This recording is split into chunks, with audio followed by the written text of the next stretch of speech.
Hello there. Thank you for coming along to this video. I'm very grateful to you for the time you're giving me.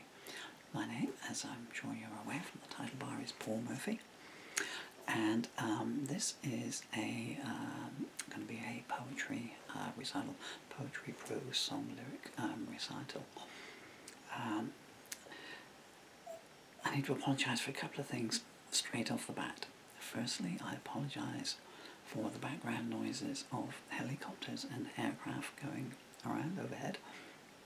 I live near an airbase and I've been waiting an hour for them to go for lunch or run out of petrol or whatever safely. But it looks like they're in for the duration, so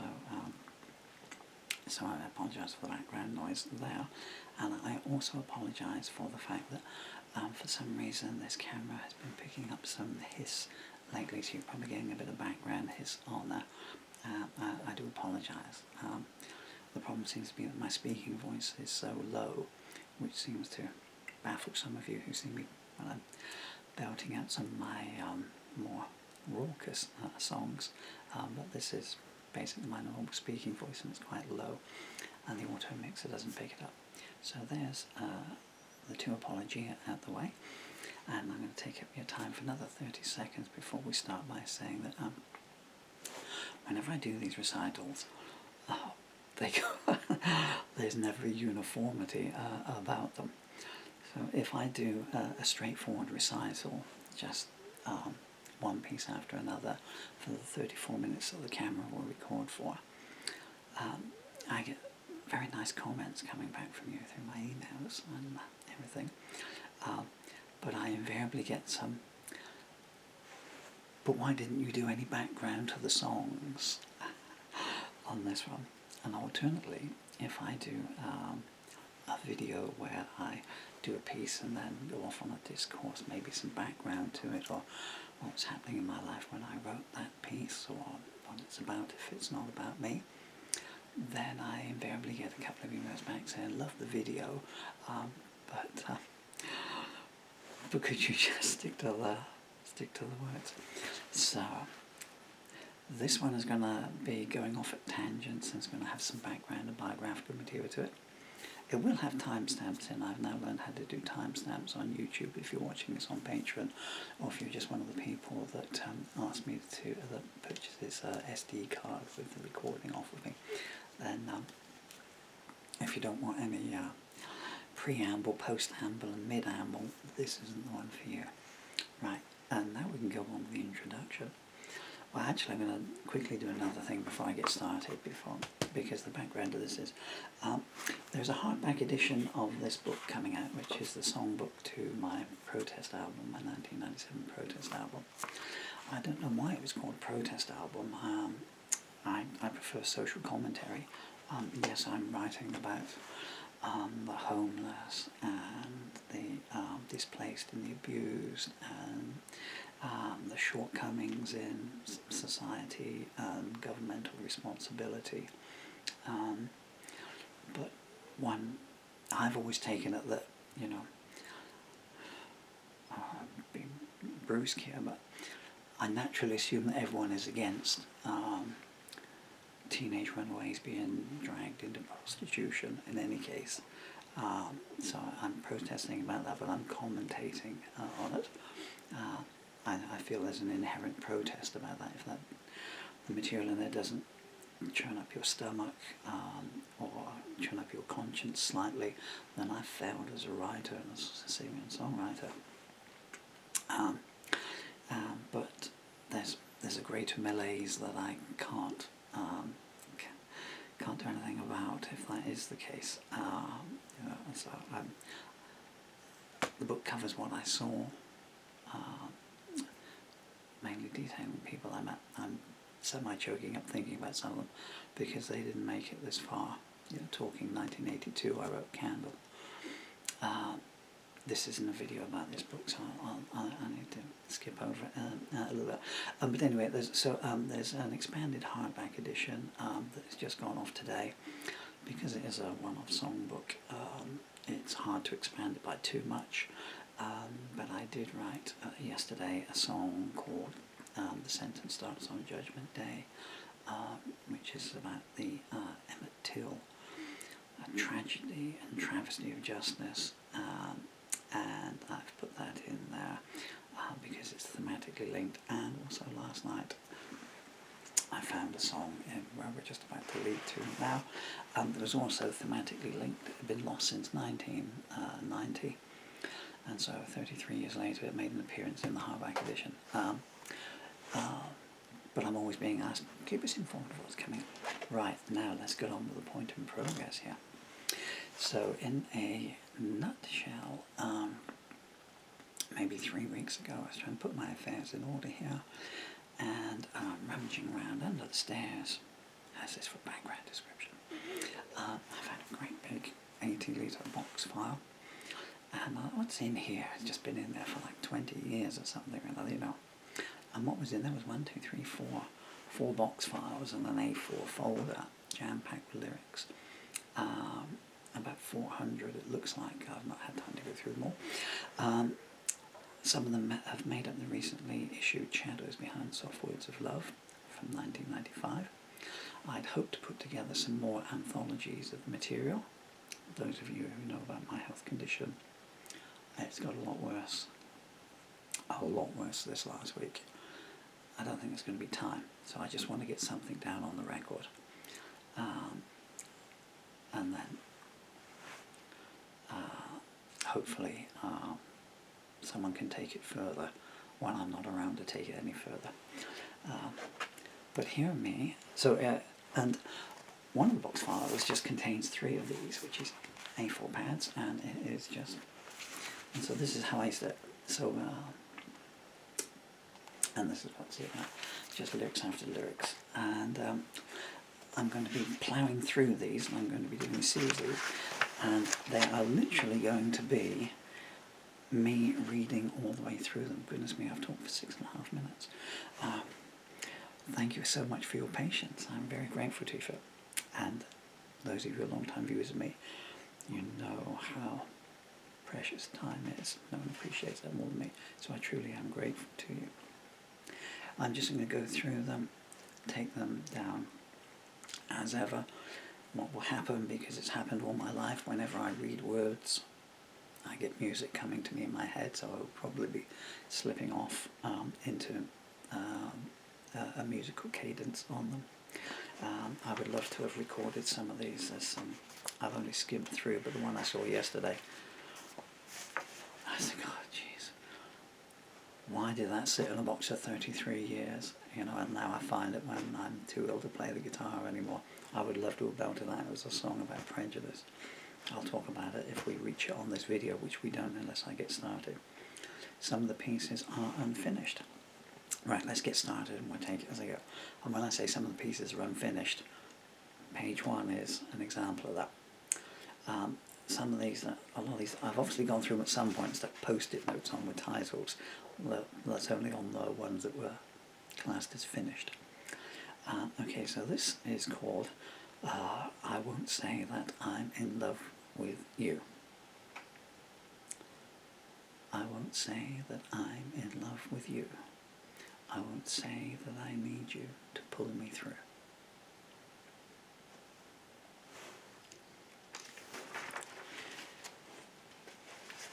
And it takes a while for me to start anointing my love lung habit. For some reason I've missed out. Normally I write the time I finished something and where I was to when I wrote it, and the date.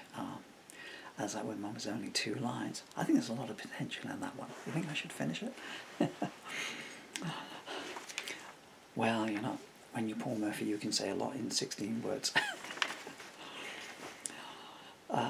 Okay, and the next one, it's got little notes to me. What's this? Use page... Oh, I see. I've just found on page 2 a post-it note that tells me that what I've just read to you from page 1 is the chorus to this on page 2. Okay, so it's still called I Won't Say That I'm in Love with You, but now I'm going to do it the full version. Oh no, it's called I Won't Say I Love You. Well, you had to change course. You were running out of time. Something else was calling you. I knew I'd get left behind. I'd had 5 good years. I guessed that you were due for a change of mind. I tried to stay with you. I tried to be discreet. I watched it all from a distance as you sailed with the fleet. You changed your allegiance. Now someone else's angels at your feet. I won't say that I'm in love with you. I won't say that I need you to pull me through. You could have run with the pack, or maybe died like Camille. You could have slept in the church and let me in on the deal. Did someone leave too late? A hungry man is never too proud to steal. What is it like on your own? Is it as good as you thought? You said you felt trapped. You said you felt your soul had been bought. Now you've crossed the street, and all those dreams seem to have come to naught. I won't say that I'm in love with you. I won't say that I need you to pull me through.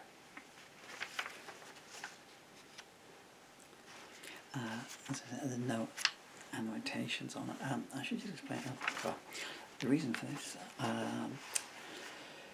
I know that this is probably starting around mid-90 from some of the other dates. Mid-89 from some of the other dates on there. And in those days, you youngsters with your telephones that you can stick the complete works of mankind on from time immemorial. I never used to leave the house without, I never used to leave the home. Let me out. He's in a home. It was always a house, it was only ever a home when my beautiful children were here. A pen and a notepad with me everywhere, as we might discuss later on. The next one, again unfinished. What I'll do is I'll put 5-second breaks in so that I can put timestamps in later on. I never meant to make you cry. I never meant to make you unhappy. I never meant to make you cry. I never wanted to leave you behind me. I never wanted to say goodbye. I never meant to make you leave me. I never meant to make you go.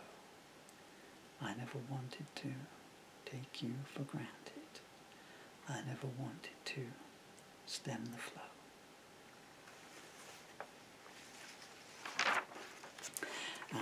There was a third verse coming along. That's what I was going to say. And one of the perils of taking these things out. So I would just go sit in cafes and bars. I mean, I don't drink. I think I drank. I think I may have drunk sometime in the 90s, the odd night or something. I know I had a bottle of wine on New Year's Eve, 1999, just in case, Y2K brought everything crashing to a halt. As if, God and the fates, interested in the calendar of man.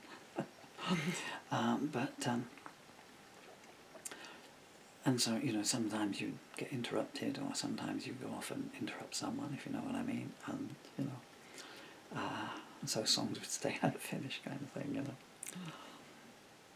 Or sometimes you just went home.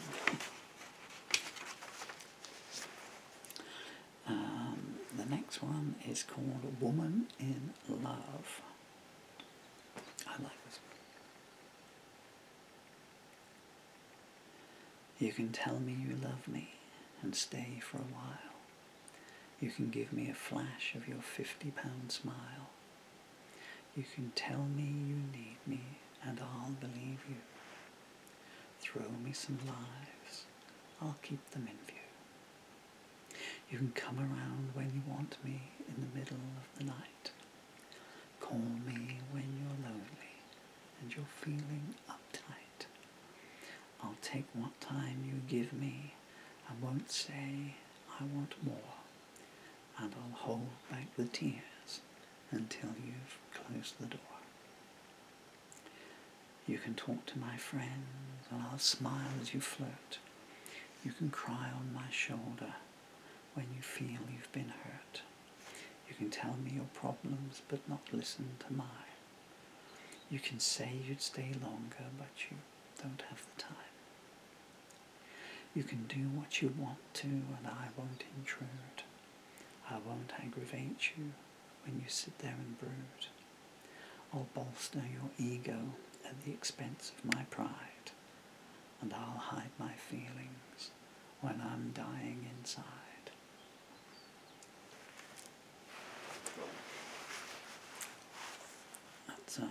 There's actually a line missing from that. I don't know why. So it's only got 15 lines. The last line of verse 1 is AWOL, and has now just been invented. I like that song, you know.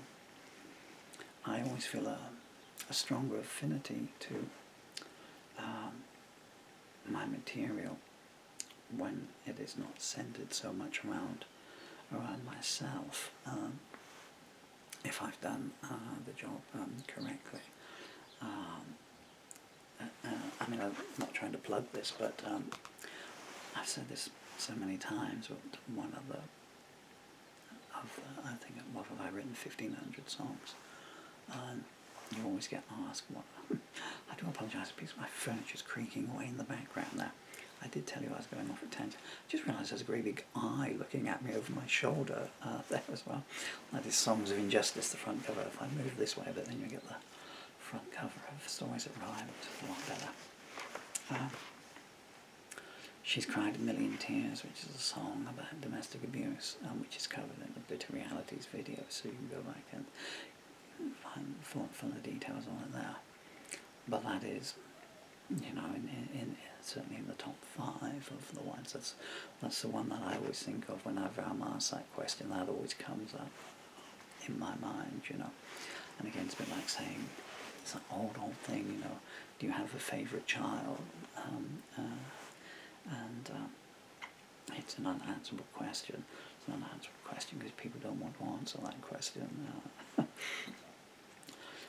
But I remember that song, I remember it coming to me, and I've always looked back on that song, and I won't mention the lady's name, but in 2000, I got in a relationship with a married lady, a wonderful, wonderful lady. Hi Jay, you know who you are. And she lived with an animal. I don't wish to be judgmental, but I mean, you know, I dropped a guitar once. She wanted to play something to her, and because I've always lived like a teenage boy, and I went to get a guitar, and it came out of the strap. It caught on the bottom of I can see it now. I can see the guitar actually, which is parts over there, and the strap had caught under the bottom of the guitar stand. I'd obviously move the guitar stand back.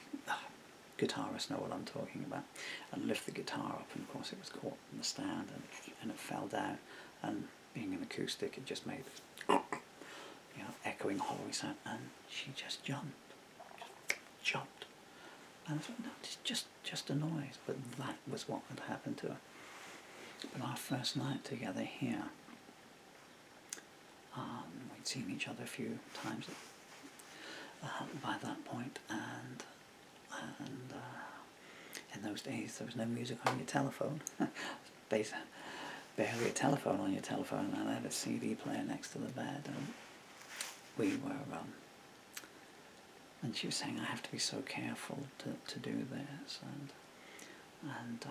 and she unloaded and told me this, and I said, well, she said, people don't understand. And I said, well, I think maybe I have some idea. I said, would you mind terribly if I play you something? So I got the CD, the Bitter Realities CD, put it in, fast forwarded to track 5.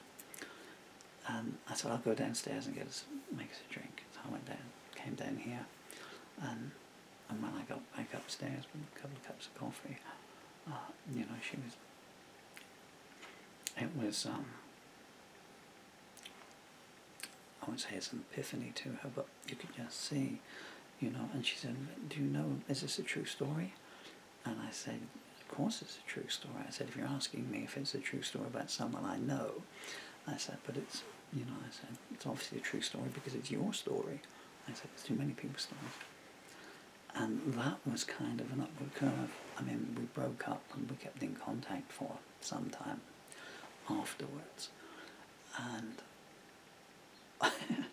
and I'd be like, well, you know, just come around for the night or whatever, you know. And, just come around for coffee and a chat. How transparent is that line, you know? I'm sure we would have had coffee and a chat, but anyway. But she was great company, and I just enjoyed her company, irrespective of anything, you know.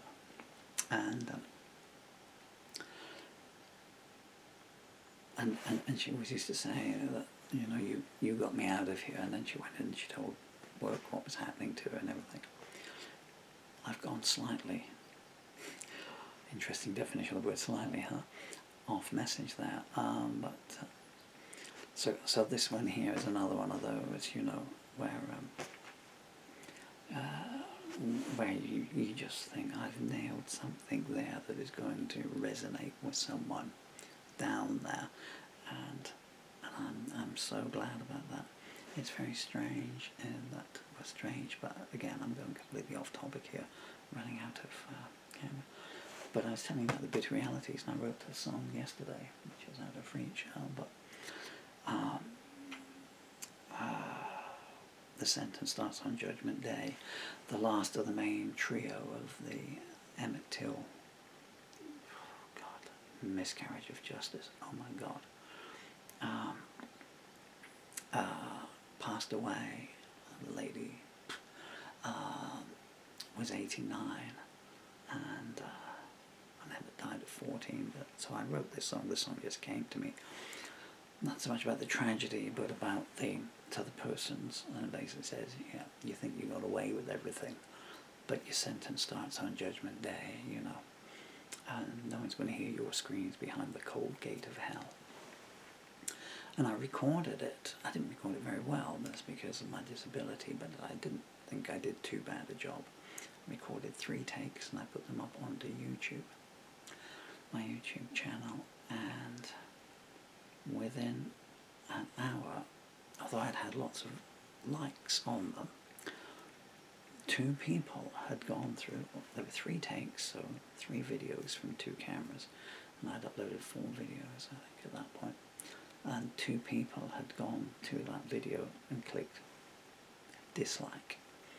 And I thought, well, you know, what do you dislike? I mean, obviously you dislike yourself, but to actually, whatever you think of my singing or my playing, this is a song detailing, not in too big a detail because Bob Dylan and other people have covered it better, Sam Cooke, the great Sam Cooke, but it's a circle around the centerpiece of the tragedy and the litany of injustices that went on, of what happened to that young boy. If you're not aware of it, I don't want to ruin anyone's day by telling you, just Google it, you know, you can see the barbarism of humanity. And you've gone to the trouble of clicking don't like on that. Yeah, so that is one of the downsides of the internet, really.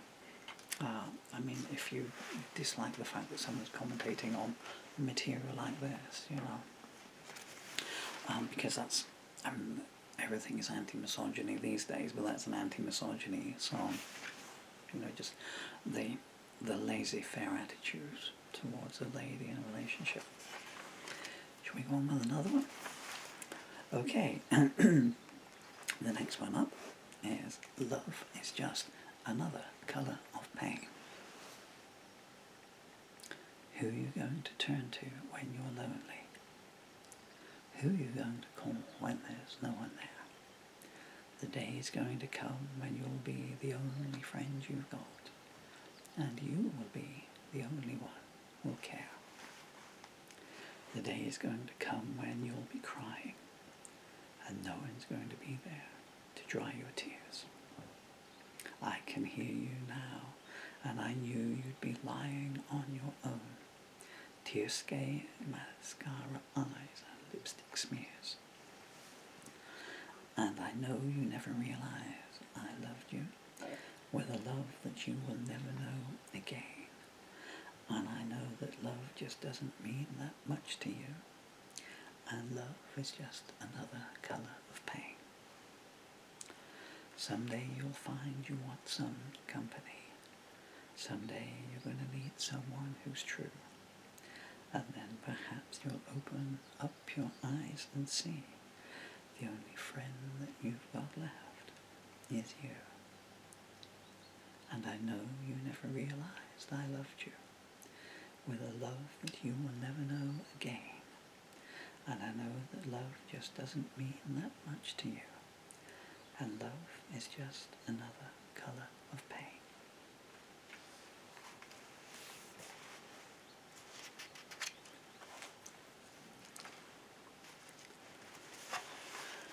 Goodness me, okay, well the next one's going on title, on a post-it note, which means I finished it, and so this is called Preaching.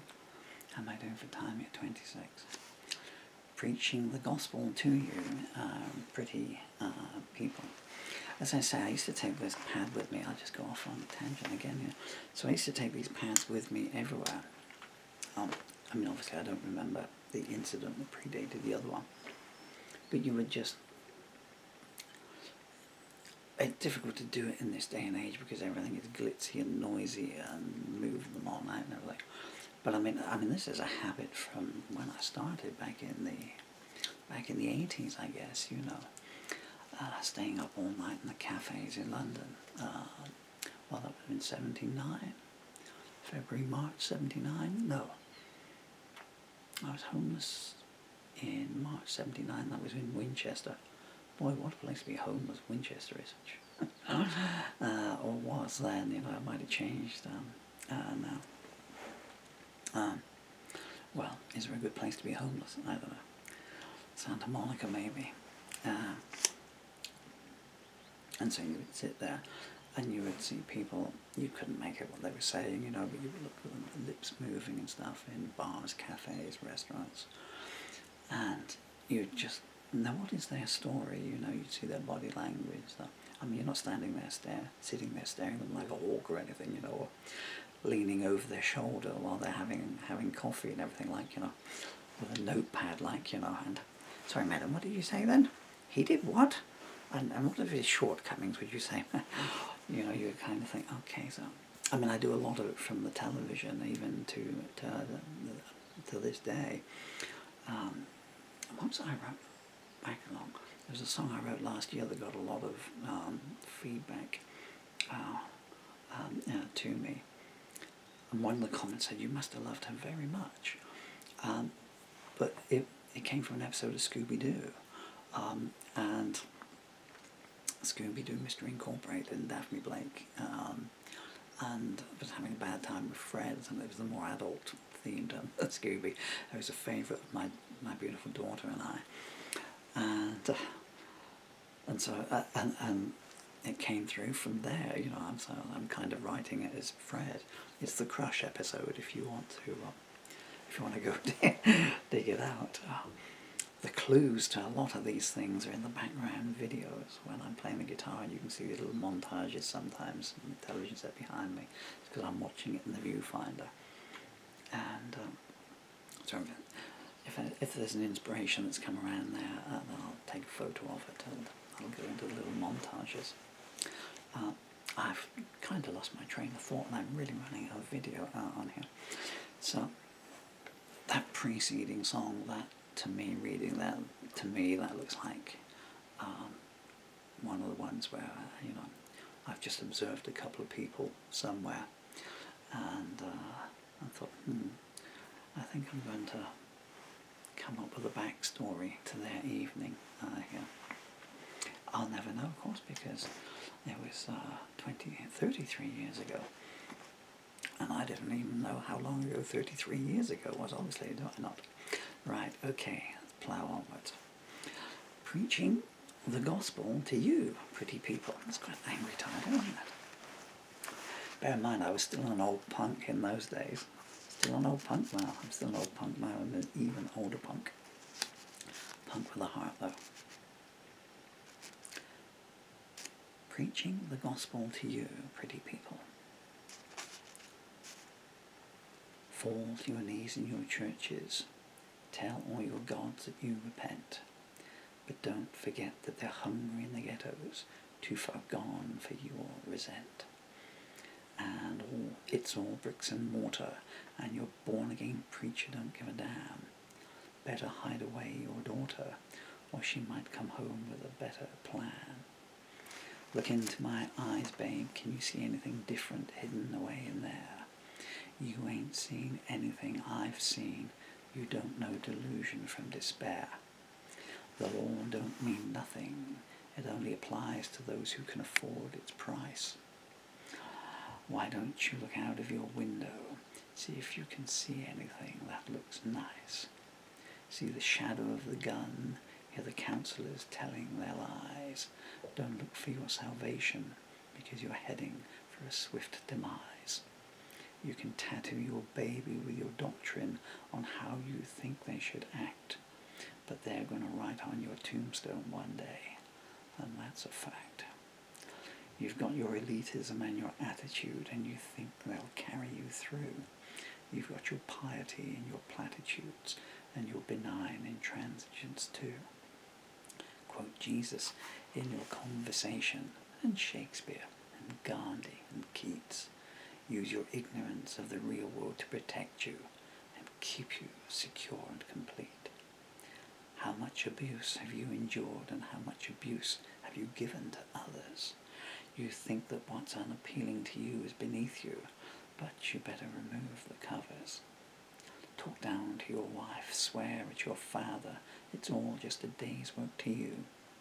Infringe on charity, impose on chastity, say that the most should be run by the few. You've got your sanctimonious tongue, and you can use it to such good effect. You know colonels and doctors, but someday, they'll get to bury you yet. Go to hell with your questions, your morals and ethics and all you hold so dear. Don't talk to me about hospitality, because you're not welcome in here. I'm not going to read your books, and I'm not interested in your family pictures. I'm not enthralled by your reminiscences, and I'm not impressed by your scriptures.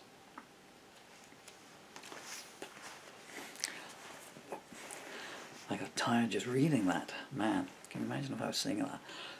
One of the worst parts of this is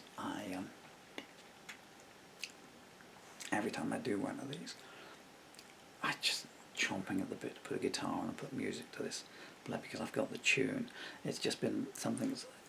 It's just happened to me all my life. When people always say, "What comes first, the music or the tune?" The words or the music, and how dare they accuse me of coming up with a tune? I won't take such a slur. It's almost always words, but the music comes. Well, the true story is the words come and a rhythm comes with it. There was a period from about 90, when would that have been? 96 maybe, when I got a typewriter, got an electric typewriter, and I would type, and I would type to so I'd get the opening line, and I'd be tick, tick, tick, tick, tick, and then I would get the rhythm, and I knew how the song was going to play out roughly. I didn't know what the next word was going to be. I do apologise for my creaking furniture in the background. As the ceiling collapses on top of me and like a bath or something lands on my head, cartoon style. And so after about 2 lines I'd be using the typewriter as a click track, you know, so I'd be tick, tick, tick, tick, tick. So I'd know what the line was, but I'd be tick, tick, tick, tick, to get the rhythm out. But to draw myself back to where I was too, I mean, it just happens with newspapers. If you give me a newspaper, and then I end up reading it to a tune in my head, and you know, I'm just anything, you know. I just, you know, the back of a prescription bottle, for instance, you know, or the instructions on, you know, the laundry bottle or something, you know. Wash at 40 degrees. It'll smell nice with these, you know. And so, as I'm reading these now for the first time since I wrote them 33 years ago, 34 years ago, man, that's a long time, isn't it? It's a long time, but it is that. Take it from me. Your entire life is no longer than that when you need it as well. So I'm getting music to it, and you know, I can hear the electric guitars playing that there, and I can hear the drum beat propelling it along, you know. But I can't do it, and I just got to rein myself in from that desire. But I'm salivating like one of Pavlov's dogs at the thought of being able to record some of these. But anyway, at least if I can just do this, they exist, and the songs need that. This isn't any kind of ego trip for me. This is just putting it out there. And it's an interesting seam of words when you think that the previous file, or if you're aware of my book Shadows Behind Soft Words of Love, which was very self-centered and very tumultuous. I couldn't, well actually let's not bring this one down. How am I doing for timing? Oh, we've run over. Okay, I've got to go.